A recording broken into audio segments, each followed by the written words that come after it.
una fe inquebrantable. Y me gustaría que usted le preguntara ahí a su vecinito, ¿cómo estás tú de fe? ¿Qué tipo de fe tú tienes? E entonces pueden decir, pues yo tengo la fe de Abraham. Pues yo considero que tengo la fe de Noé. Pues yo creo que tengo la fe de José. Y quizás pueden haber muchos otros personajes bíblicos que la Biblia nos habla acerca de hombres de fe. Y más allá de la fe que pretendamos o lleguemos a pensar que nosotros tenemos o qué tipo de fe somos portadores, a veces nos es muy fácil a voz en cuello decir, yo tengo una fe activa o yo tengo una fe vigente, porque quizás no estamos en un momento de adversidad, quizás no estamos en un momento de desierto, donde esa fe necesita estar puesta a prueba. Y hoy quiero compartir y hablar un poco acerca de uno de los personajes bíblicos que podríamos decir que por su trayectoria o lo que la Biblia nos habla a lo largo de los 13 capítulos que tiene ese libro, podríamos decir que fue un hombre que tuvo y desarrolló una fe inquebrantable. La Biblia narra y nos cita que Dios a cada uno de nosotros nos dio una medida de fe.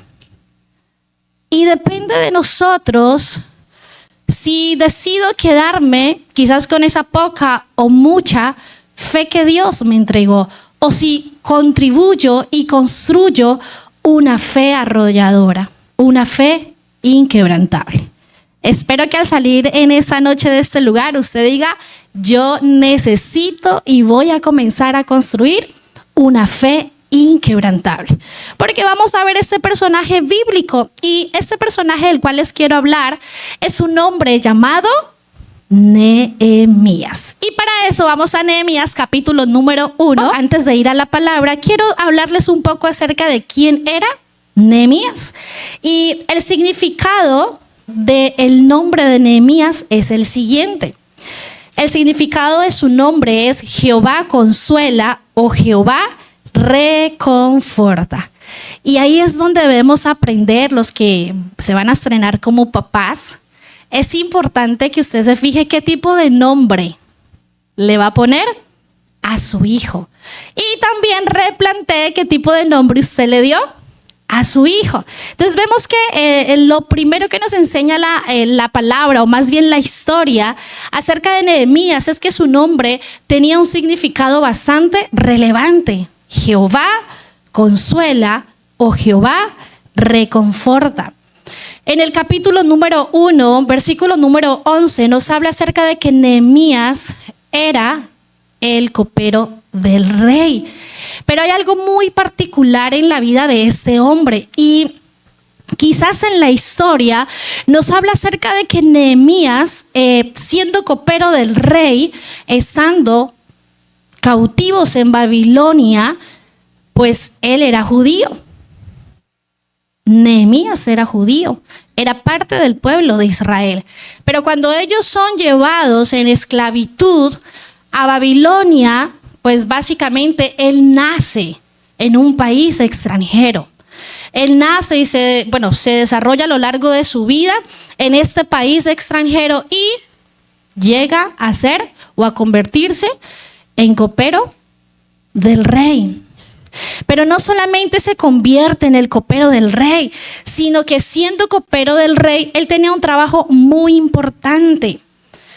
No solamente era el que velaba, que por lo que se fuera a tomar o lo que fuera a beber el rey, pues tenía, como quien dice, todos los días era un gran desafío, porque si querían envenenar al rey, pues era el primero que moría.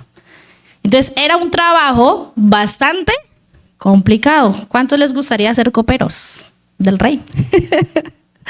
No solamente era copero del rey, tenía un buen trabajo, un trabajo importante, sino que se encontraba en un lugar seguro y sobre todo se encontraba en un lugar cómodo.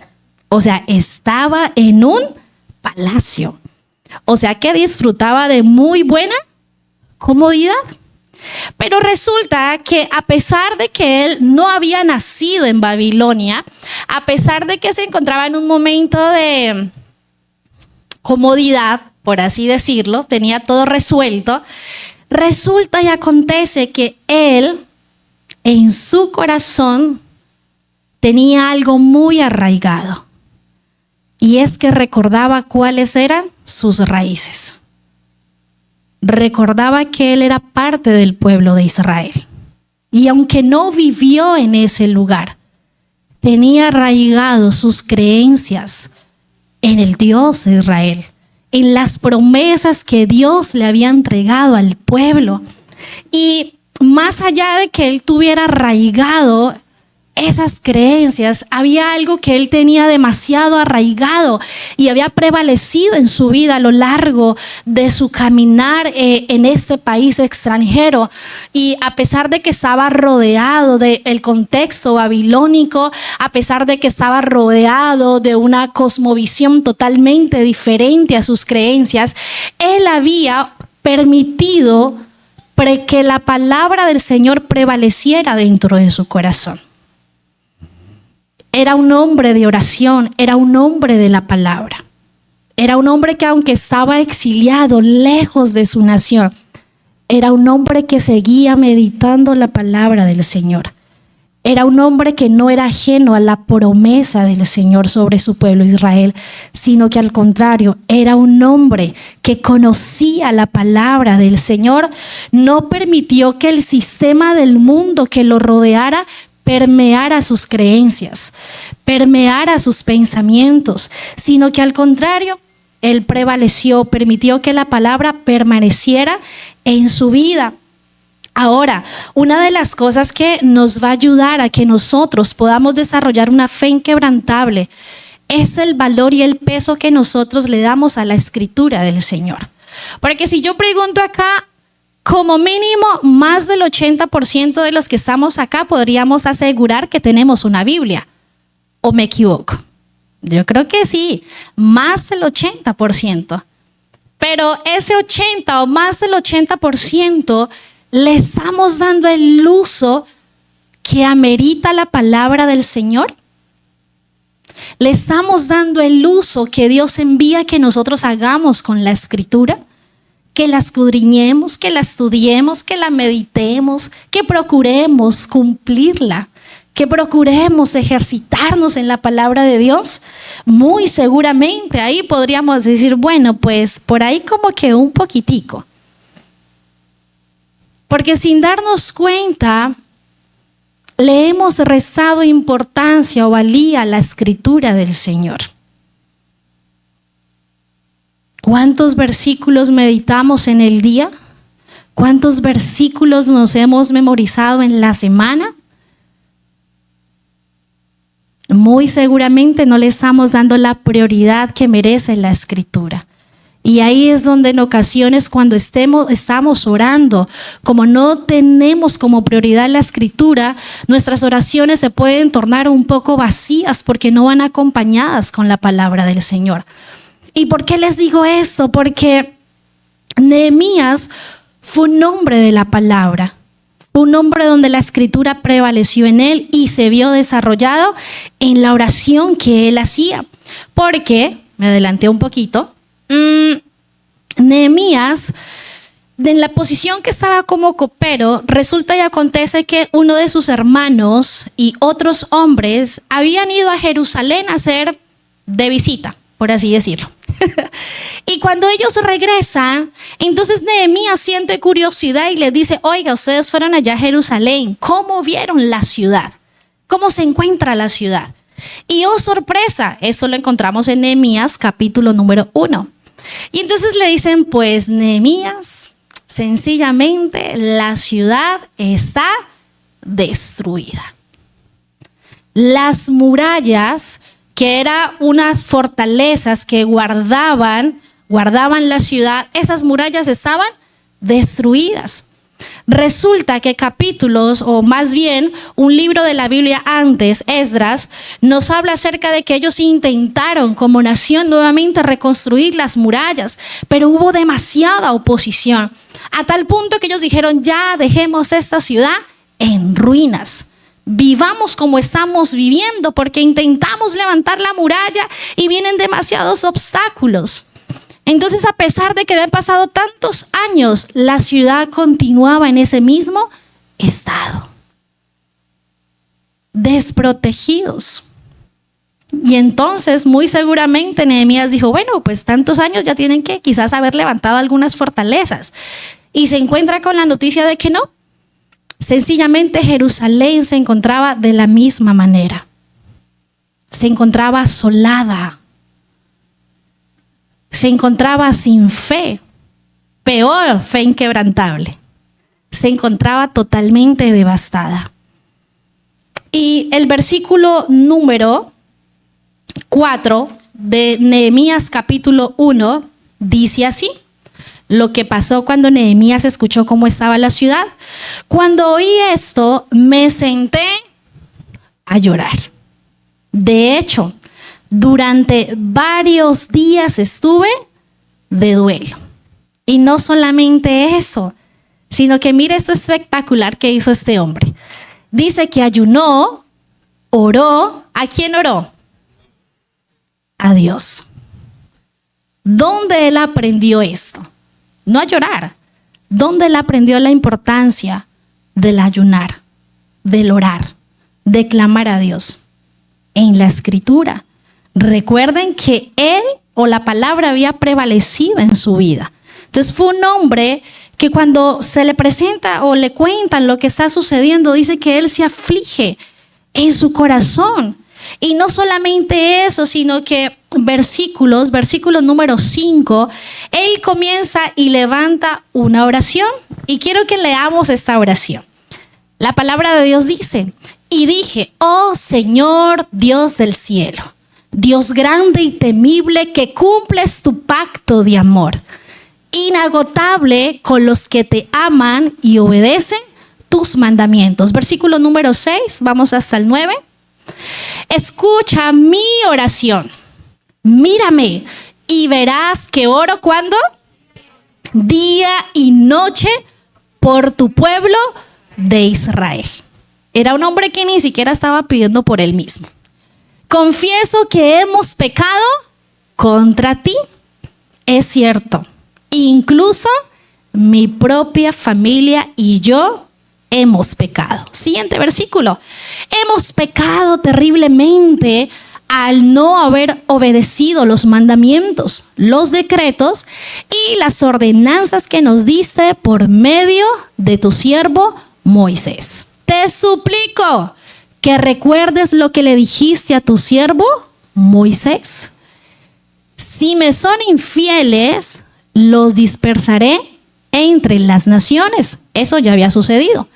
Pero si vuelven a mí y obedecen mis mandatos y viven conforme a ellos, entonces, aunque se encuentren desterrados en los extremos más lejanos de la tierra, yo los volveré a traer al lugar que elegí para que mi nombre sea honrado. El versículo iniciaba diciendo que él estaba orando. O sea que él oró por medio de la palabra. Porque si bien está en la Biblia, encontramos muchas cosas de las cosas que él estaba orando. O sea que la prioridad de él sí era la palabra. Había prevalecido la palabra sobre su vida. Vemos que en esta oración que él hace, él reconoce quién es Dios, confiesa el pecado, pero sobre todo se aferra a la palabra y las promesas que Dios se había entregado al pueblo de Israel, y termina pidiendo que toda dependencia de él sea para Dios. Vamos al versículo número 11. ¿Cómo termina él esta oración? Es muy impresionante. Dice 11: oh Señor, te suplico que oigas mi oración. Escucha las oraciones. O sea, Señor, dependemos únicamente de ti. Hay algo a tener en cuenta, y es que la fe inquebrantable nace y crece en la presencia del Señor y en el escudriñar su palabra y en practicar su palabra. Ante un problema, lo primero que quizás podemos hacer es hablar, Señor, pero ¿y ahora qué voy a hacer? Quizás preocuparnos. O quizás será que nosotros estamos haciendo como Nehemías. Señor, te suplico, te ruego. O quizás estamos buscando la respuesta por nuestros medios, en los vecinos, en los amigos, en el gobierno. O quizás frente a alguna situación difícil estamos reconociendo nuestra dependencia absoluta de Dios. Y lo segundo que quiero hablar acerca de Nehemías es que en Nehemías, una de las cosas que evidencia su fe fue por medio de la espera. Porque uno podría decir, no, pues esta oración fue arrolladora. Yo quiero orar como oró Nehemías. Imposible que Dios no cumpla su petición. Pero ¿ustedes saben cuánto tiempo tardó Dios en darle la respuesta? Tardó 4 meses en darle la respuesta. Y él dice en la escritura que él oraba ¿cuándo? En todo momento, de día y de noche. La fe inquebrantable se evidencia en medio de la espera. Hay oraciones que no tienen respuestas de la noche a la mañana, sino que requiere que podamos nosotros hacer uso de la paciencia y de la espera. Desde que empezó a orar Nehemías hasta que habló con el rey, transcurrieron 4 meses enteros. 4 meses en los que parecía que nada pasaba. Nehemías seguía allí cumpliendo con su trabajo diario, sirviendo a Dios, al rey, pero sobre todo permanecía orando.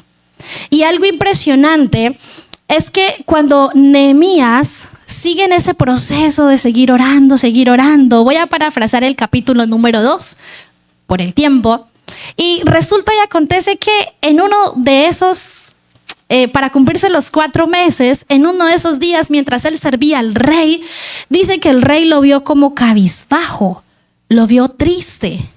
Y para en ese entonces que alguien se presentara de esa manera delante del rey, era castigo. Le podría estar causando llevarlo a la muerte. Su aflicción y su angustia por el pueblo de Israel, de cómo estaba destruido, de cómo estaba desolado, lo angustiaba tanto, porque recuerde que él ni siquiera oraba por él oraba por el pueblo de Israel, que llega al punto donde el rey le dice, bueno, ¿qué está pasando? ¿Qué sucede? ¿Por qué te encuentras de esta manera? Y el rey dice algo como, no creo que sea que estés enfermo. Hay algo mucho más profundo que te está robando la paz y la tranquilidad. Y efectivamente, Nehemías aprovecha ese momento que el rey le da ese papayazo y dice, pues la verdad sí. Resulta y acontece que mi ciudad, mis raíces, la ciudad de donde yo soy, se encuentra en ese estado. Y el rey le dice, ok. ¿Y qué puedo hacer yo por ti? Como quien dice, ¿qué puedo hacer para quitarte esa aflicción? Y algo lindo de Nehemías es que él aprovecha la situación y comienza a actuar. En medio de la espera necesitamos nosotros actuar. Porque cuando el rey le pregunta, ¿qué puedo yo hacer por ti? Entonces básicamente Nehemías lo que hace, mira, puedes hacer esto y esto. Le dice, pues si me permitieras ir a mi nación, si me permitieras ir a mi ciudad. Y el rey le dice algo como, ¿y cuánto tiempo te vas a demorar? O sea, automáticamente, ¿qué le dijo? Le aceptó que se fuera, porque le dice, ¿y cuánto tiempo te vas a demorar? ¿Cuándo vas tú a regresar? Y no solamente eso, le da el permiso, sino que adicional a eso, Nehemías, en medio de la espera, no estaba solo sentado orando y esperando, sino que en medio de la espera estuvo actuando y diseñando un plan. Bueno, Si se presenta la oportunidad y me voy a Jerusalén, bueno, voy a llegar, voy a organizar, voy a ir a hablar con los pobladores, a ver cómo está el ánimo. Obviamente que el ánimo estaba caído, pero cómo vamos a hacer para comenzar a construir. No puede estar más así la ciudad. Él en medio de esa espera estuvo trabajando en lo secreto, por así decirlo. Por eso cuando se le presenta esta oportunidad, él le dice, pues quiero que me mandes. Y él le dice, claro que sí, pero adicional a eso, quiero que por favor me des unas cartas de recomendación. Porque no era que a donde él iba estaba a la vuelta de la esquina o estaba de aquí a Santana. Él iba muy lejos. Y le dice, te pido que por favor me des unas cartas y también me des una carta para que allá el dueño de tal bosque me facilite madera para comenzar a construir. O sea, él ya tenía un plan establecido. Y aquí es donde muchas veces nosotros podemos estar orando por algo. Señor, bendíceme para tener un emprendimiento. Es que, Señor, si tú me dieras 1,000 millones de pesos, uy, no, yo emprendo algo. Pero ¿y si te llegan los 1,000 millones? ¿Ya tienes un plan? ¿Ya sabes qué vas a emprender? ¿Ya sabes cómo lo vas a ejecutar? Es importante que en medio de la espera nosotros podamos ir plasmando cómo lo vamos a desarrollar. Porque ya vamos a tener algo adelantado. Llega la bendición de Dios y aquí está. Ahora, no solamente Nehemías evidenció su fe inquebrantable por medio de la espera, sino que también Nehemías tuvo una fe tan inquebrantable a pesar de los obstáculos. Porque si bien está Nehemías sale de Babilonia y cuando él sale se comenzó a presentar desde el primer momento que él llegó a Jerusalén, hubo oposición. Hasta ahí todo iba bien. El rey lo mandó comisionado y no solamente lo mandó comisionado, váyase que acá están las cartas, sino que la Biblia cita que lo mandó con guardaespaldas. O sea, lo mandó súper bien, con guardaespaldas y demás para protección. Pero apenas llega Nehemías a Jerusalén, se levanta la oposición. Y quiero que vayamos a Nehemías, capítulo 2, versículo número 9. La palabra de Dios dice: cuando llegué ante los gobernadores de la provincia al occidente del río Éufrates, les entregué las cartas del rey, las cartas de recomendación. Debo agregar que el rey, lo que les decía, mandó oficiales del ejército y jinetes para protegerme. Ahora bien, aquí viene el primer enemigo o el primer obstáculo. Cuando Sanbalat, el horonita, y Tobías, el oficial amonita, se enteraron de mi llegada, se molestaron mucho porque alguien había venido para ayudar al pueblo de Israel.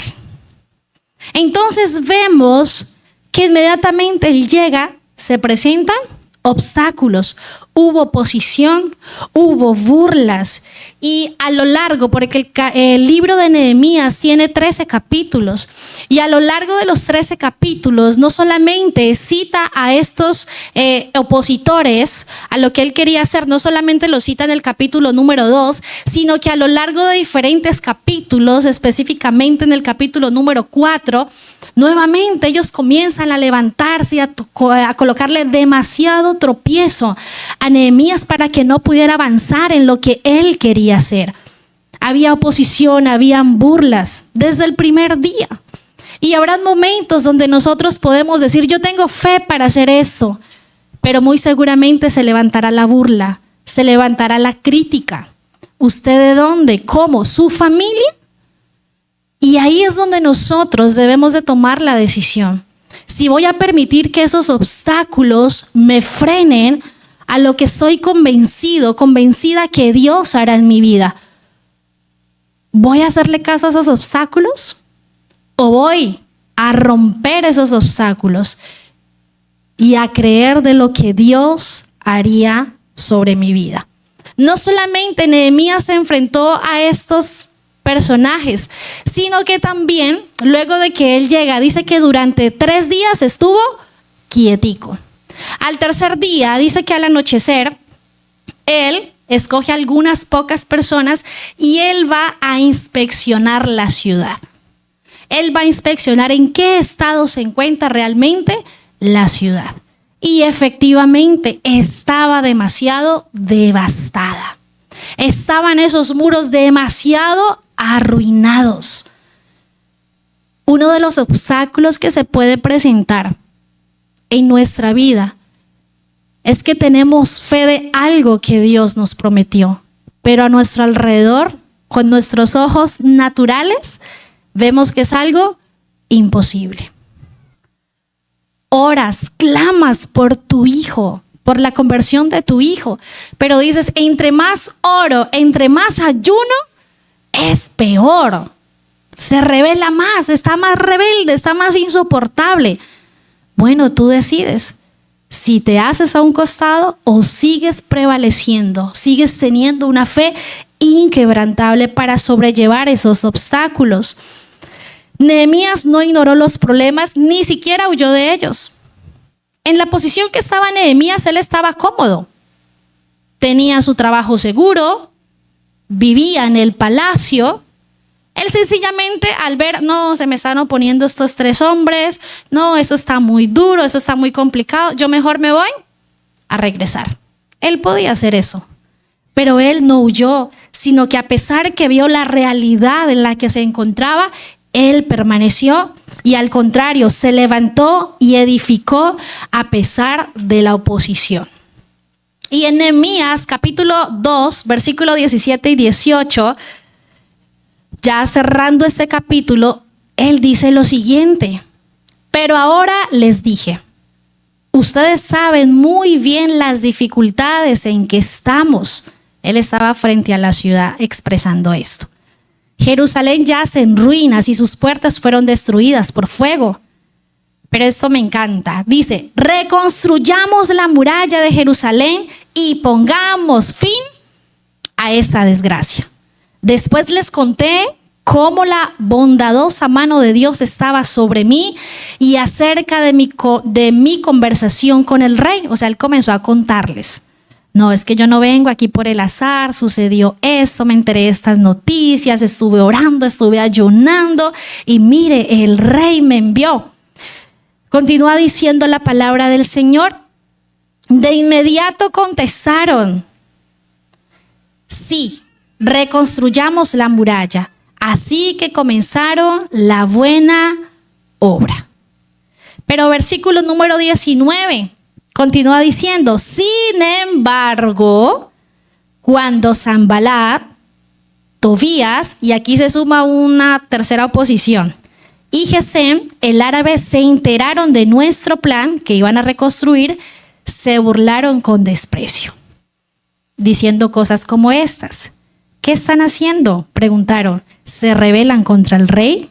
Yo contesté, el Dios del cielo nos ayudará a tener éxito. Este hombre tenía clara en quién estaba su dependencia. Nosotros, sus siervos, comenzaremos a reconstruir esta muralla, pero ustedes no tienen ninguna parte ni derecho legal o reclamo histórico en Jerusalén. Vemos que la fe de Nehemías, o esta fe inquebrantable de Nehemías, con facilidad podría él haber retrocedido, pero él prevaleció. ¿Habrán momentos en nuestra vida donde nosotros hemos desistido por los obstáculos que se han presentado? ¿Hay sueños en tu vida donde tú has dado por perdido porque te pudo más los obstáculos? ¿Le diste más valor a la oposición de la gente? ¿Le diste más peso a las críticas que a la promesa que Dios te entregó? ¿Qué necesitamos nosotros? En este momento identificar cómo está mi fe. ¿En qué nivel se encuentra mi fe? Recuerden, 3 cosas que ayudaron o que Nehemías pudiera construir una fe inquebrantable, primero prevaleció en la escritura, en la palabra del Señor. Si tú en este momento dices, pues la escritura, la palabra del Señor la tengo como de quinta, es nuevamente que debemos de regresar, que se convierta en una prioridad en nuestra vida, la palabra del Señor. Porque asimismo tus oraciones no van a ser oraciones vacías, sino que van a ser oraciones guiadas por la palabra del Señor. ¿Qué más hizo que Nehemías tuviera una fe inquebrantable? Él esperó fielmente en los tiempos de Dios sin dejar de confiar. Nehemías tuvo que esperar 4 meses por su respuesta. A algunos nos tocará esperar 7, 8 años. Pero depende de nosotros. ¿Qué estamos haciendo en medio de esa espera? ¿Estamos alistando el plan? ¿Estamos preparados para cuando llegue la oportunidad? Y lo tercero que hizo de Nehemías una fe inquebrantable fue que enfrentó cada uno de los obstáculos, siempre poniendo la mirada en Dios y no en los problemas, no en la oposición que se podía presentar. Vemos que Nehemías se convirtió en un reto el levantar estas murallas. ¿Cuál es tu reto en el presente? Que Dios restaure tu hogar, que Dios avive tu ministerio, que Dios afirme tu matrimonio, que Dios te respalde en lo que tú quieres emprender. Y puedes decir, bueno, pues eso que usted está diciendo se encuentra en ruinas. Sí, se puede encontrar en ruinas, pero al Dios que adoramos, al Dios que buscamos, al Dios que clamamos, no va a permitir que por lo que estamos orando, clamando, permanezca en ruinas, sino que al contrario, Él está buscando Nehemías que se levanten con una fe inquebrantable, sabiendo que cuando buscamos a Dios, clamamos a Dios, podremos ver el poder de Dios actuando sobre aquello que vemos que se puede tornar imposible.